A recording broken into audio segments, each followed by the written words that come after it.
Okay, so I'm going to try this again. As you can see, I already did some, and my tablet cut off, so we're going to go again on this. Hope I can stay in a little longer. Just regular old craft paint. This is just a bunch of leftovers that I put into one bottle and then smeared the new color on the front. Water bottle, you can get these, I think, at the Dollar Tree. It's more like $1.25 now. These little palettes you can get at the Dollar Tree. And I'm going to show you some brushes. So this is a nail brush. See how teeny tiny how skinny it is? Alright, so it's what they do when they do fingernails and stuff. You're going to get your brush wet, then put it in some paint, and get it what's called inky. I-N-K-Y. And you're going to stand your brush up and drag it along.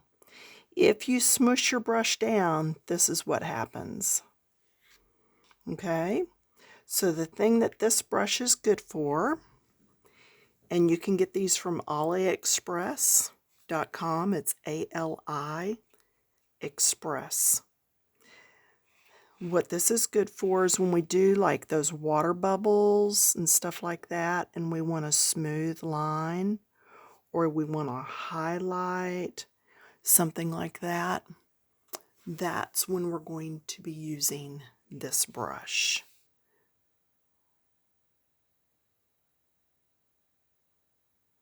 Okay. Next brush. I should have brought something to put this in. We're going to lay them down and hope they don't dry out. All right. This is what's called a midliner, and it's a number 1. You can get these brushes, just not this brand, but you can get just a brush like this at the craft stores. You might even be able to get these at the Dollar Tree too. Look and see, because it'll certainly be cheaper. So same idea. Now, if I smush down on the brush, that's what happens. That's no longer a liner. If I stay up on the tip, that's what I get. So you don't smush down, you stay right up on the tip of that brush so that you can get that very fine line. Okay, so that's your liner. So again, anytime you want to do those fine lines that are highlights, if you want to do some eyelashes, okay, practice this first, because it sounds like it would be easy, but it's not easy to stay up on the tip. We tend to want to do that, and we need to just barely be touching the paper like that. Okay? Next, I need to find somewhere to lay this.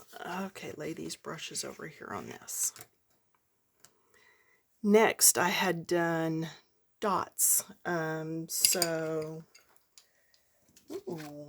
I could not find these a while ago. These are dowel rods that I sharpened. So I didn't sharpen this one quite all the way. That one's sharpened all the way. This is sharpened even less. But look, they still make perfect little dots. So if you have some like this, then what you're going to do, they're called dip dots, because you dip and then you dot. Okay? Now, if you want uniform sized dots, you're going to re-dip every time. If you don't, then you can go, and as the paint wears off, it gets smaller. Then go from the other direction, and they'll meet up. And then you can go from this direction again, and they'll go smaller. Then from the other direction, and they meet up. Okay, that's like if you don't have the Posca pen in a certain color and you want to put dots.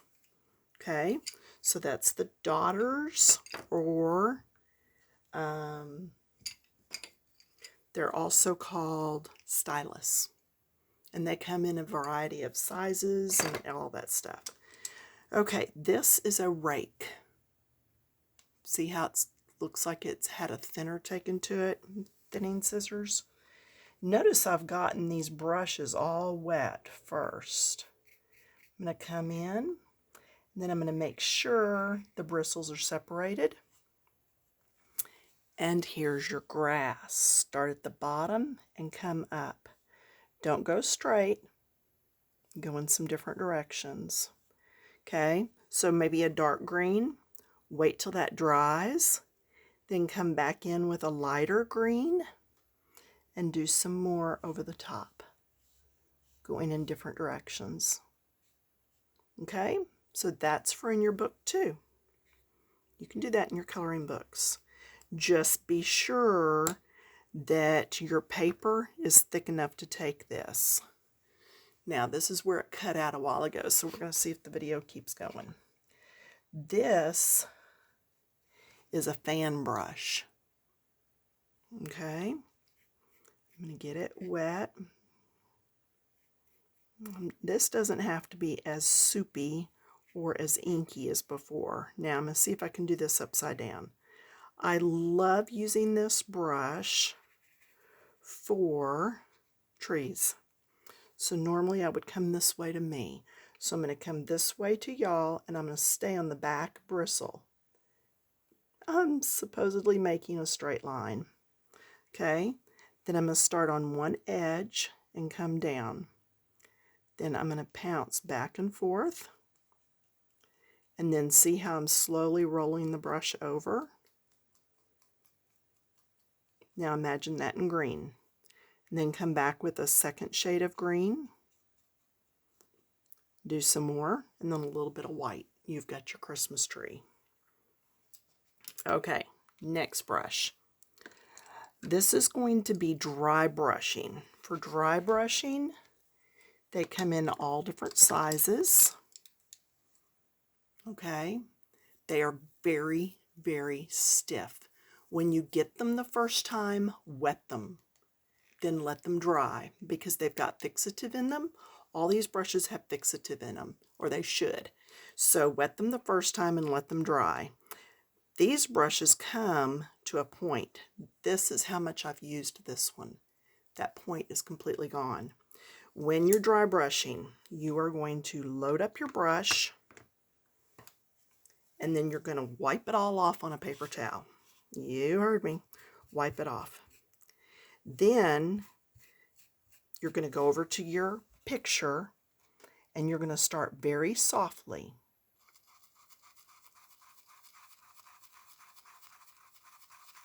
Do you see how that's blush on her cheeks? Okay. Do you see how that could be a highlight up the side of a piece of glass? And again, you're just going to have to experiment with this stuff. But anyway, that's a, this brush says blender. These say blender on them, but they're for dry brushing. So just make sure you get something really, really stiff. Now, this is semi-stiff. This is a scruffy. You load it, dab it off some, and then you want to make some bushes. See how it dabs? And you just make little bushes. Okay, so that's what that brush is for. Hopefully you'll be able to use some of this. The main thing is, and I'm going to label this just Introduction to Brushes. These are filberts. See how they're round? They're rounded across the bottom. When I was painting for Neiman Marcus on the Jo Malone perfume bottles, I would fill my brush with this, and I would do what's called a 5-petal flower.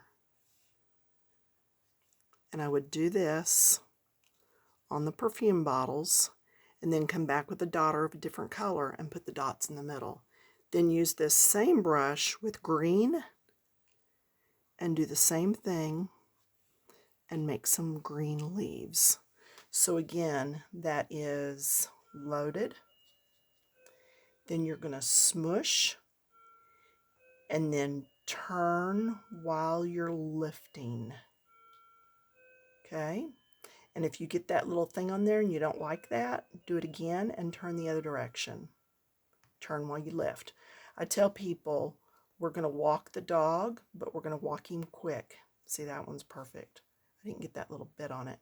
Some people try to do this, and I'm like, no, you waited too long to turn. Turn immediately and lift. Because that's a different stroke completely. That would be like daisies. Okay, so if you wanted daisies, you could do like this, and then just these little tap marks across the front, and then you'd put the center in, and it would be like those in the front are curled up towards you. Okay, see the ones in the front? I just did the brush sideways. All right, so here's a larger filbert, same thing. Okay, just a different size. Then this is a round, and this is actually what I make my daisies with. If I'm doing daisies, just a round brush, load it up. Don't twist it in the paint or you'll wrap those bristles around. Just dab it around in the paint. And then if you were making a daisy, trying to keep my hand out of the way, you do this, and then do another one over here. That's really awkward for me. And here, need more paint. And then another one over here. And then if you wanted those, if you want it to look like it was curled up in the front, do a short right there, one on this side, one coming back this way, and then get you a little dotter and make all the dots in the middle. Or you can actually come like this. I'm not going to reload.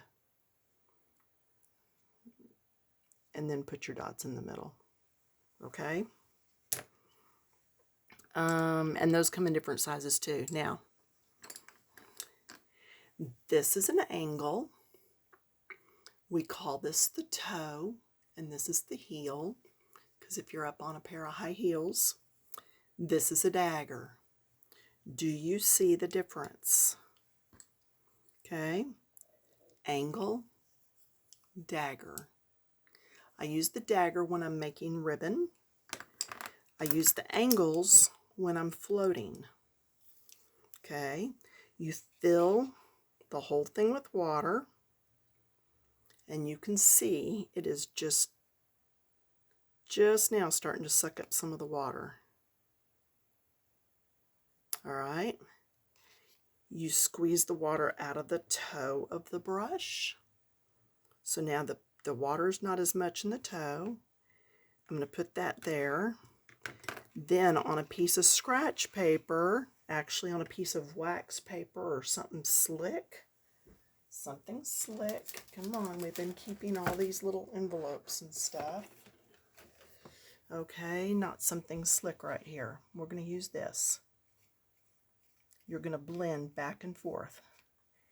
And you're actually going to push towards the paint. Then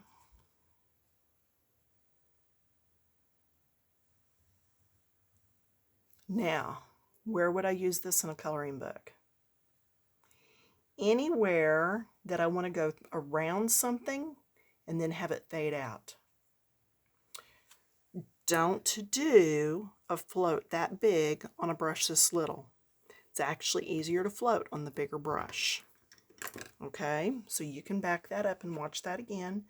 If I were to do it again, I would come in here, pick up water on just that heel, just the heel, pick it up on the toe, come over and blend, pushing towards the paint. If you don't push towards the paint, The paint has a habit of just crawling right up your brush. This is called a back-to-back float.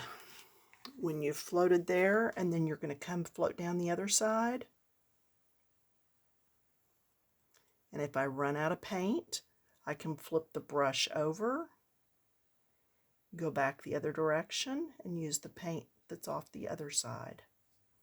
And then I can come in here and just kind of feather that a little bit. And when that dries, it'll be feathered out on both sides. And you're not really going to use that in a book probably, but I wanted to show it to you. Ribbon. Ribbon is not hard, but it takes practice. Get the whole brush wet, fill it with paint, and you're going to lean the brush from side to side.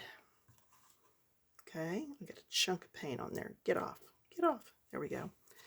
So I'm going to take the brush and I'm going to lay it this way. Then I'm going to stand it up and I'm going to lean it the other way. And I'm going to stand it up and I'm going to lean it the other way. And I'm going to stand it back up. Do you see how that's ribbon? Now imagine if I use different colors on this. And if I wasn't on paper like this. This paper is just sucking the water right up. Okay, I don't normally have to use as much water as I am. But this is fun to practice on canvas. So instead of starting over, I can start right here and just come like I did. And then flip it the other way. And come around, flip it, stand it up, flip it the other way, and stand it up. And then if you need to clean that tip up, just use your tip and fill that in. Okay? That's ribbon. That's ribbon work. And this is the dagger. Okay, so any questions?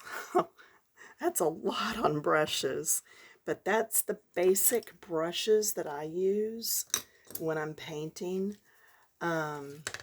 This is it's been so long since I've used some of these. This is a stippler, so like you can stipple with it. Look at this big scruffy. This is when you're doing something and you need to make bushes and you want to make a lot of them.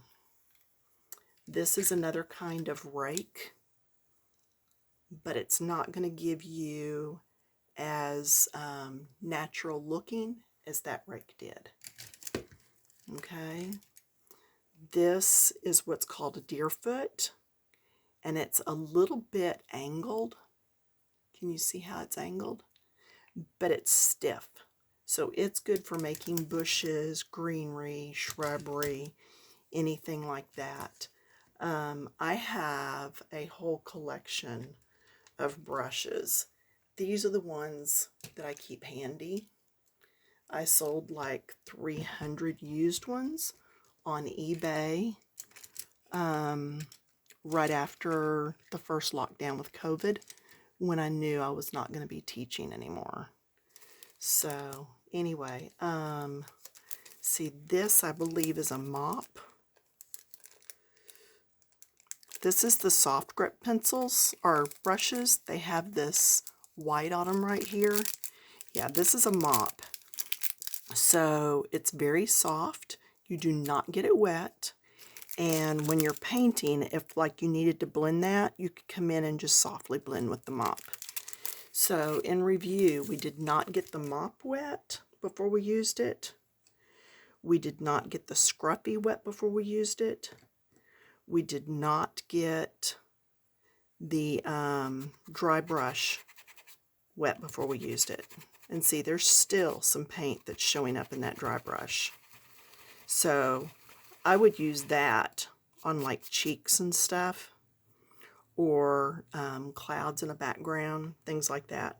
But anyway, this is just Brushes 101, just an introduction to different paint brushes for anybody that's looking to maybe use some paint brushes in their books.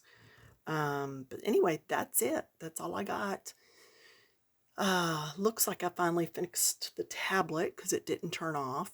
It did turn off during the last video, so that's why it just all of a sudden cut off and you didn't get to see the finished up page. But anyway, I really wanted to show y'all this. So I'm glad you stuck it out with me, and you can rewatch it as much as you need to and practice some of these things. Let me know if you have questions about anything specific, and I'll see if we can get you some answers. All right, thanks for hanging with me. Bye.